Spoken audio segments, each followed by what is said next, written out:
Hello my friends and welcome to my channel. Let me know if this is you. You start singing and then you run out of breath. And it seems like no matter what you do, you just never have enough air.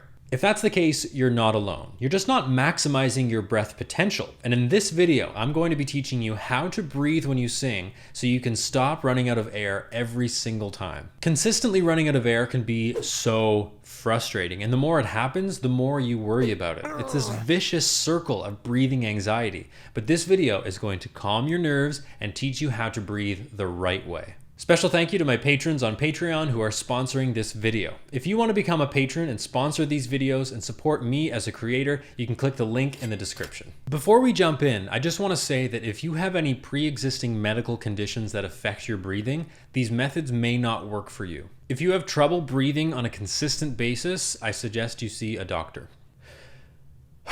Okay, let's go.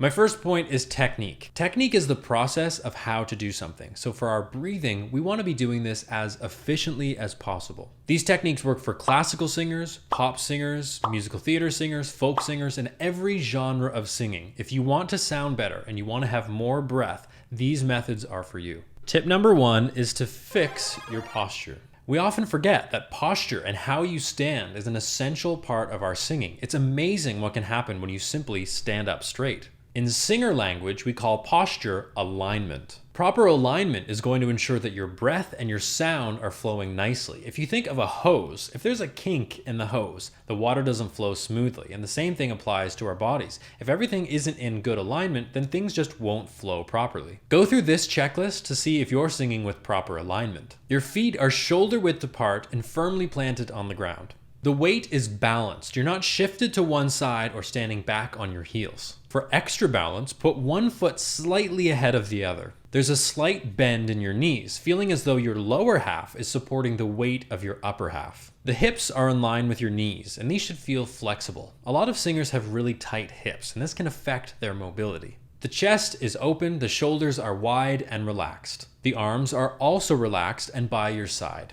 Your eye line is level and there should be no tension in your neck. One helpful tip to improve your head and neck posture is to draw a circle with your nose, and each time you go around, make the circle smaller and smaller. Finally, when you can't make it any smaller, you stop the motion and your head and neck are in the correct position. If you followed that checklist, you might look a little bit silly right now. You might look a little bit robotic and rigid. This is really just a general guide for you to think about, but really our posture should feel as natural as possible. If you're constantly standing with hunched shoulders or your weight is to one side, then these things won't feel natural. But over time, as you practice standing with good posture and good alignment, these things will feel more comfortable.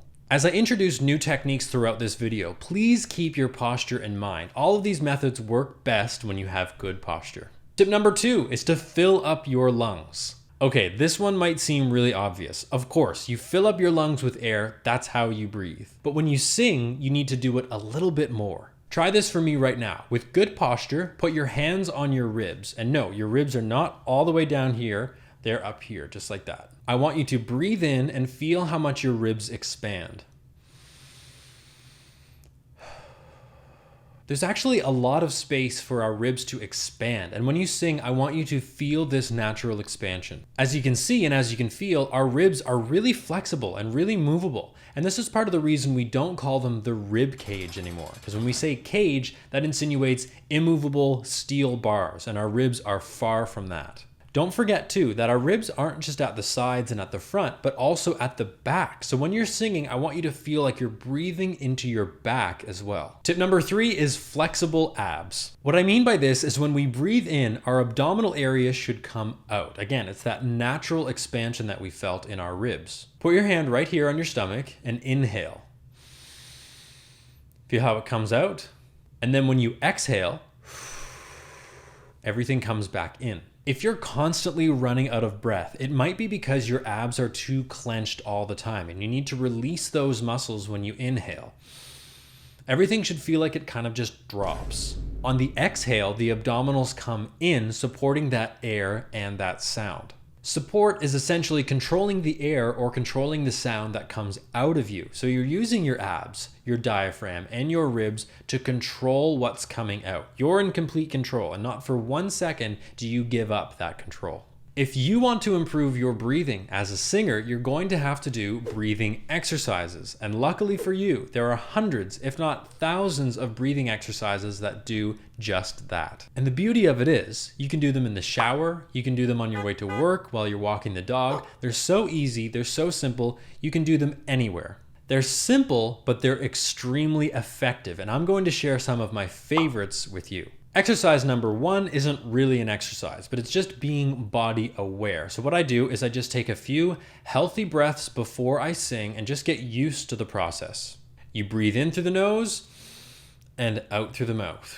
And just experience what it feels like to do this. And ask yourself these questions. Are my ribs expanding? Am I filling my lungs with air? Are my abdominals expanding outward? Does everything feel natural? If you answered yes to those questions, then you're good to go. I usually do this for about 1 to 2 minutes before I sing. One great exercise to improve your breathing is to exhale on a shh sound. What I like to do here is count the beats in the exercise. So what you'll do is you'll just breathe in through the nose and exhale on a shh. So let's say 10 beats on the exhale. I'd breathe in, I'd exhale on a shh, and I would count to 10.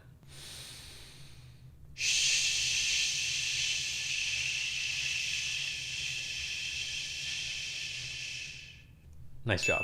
If you tried that along with me, 10 beats might seem impossible. If that's the case, then bring it down to 8 or 6. And if that seemed too easy, then increase the number. You can do this exercise on an S, an N, an M, F, V, whatever you want to do, change it up. The next exercise is lip trills.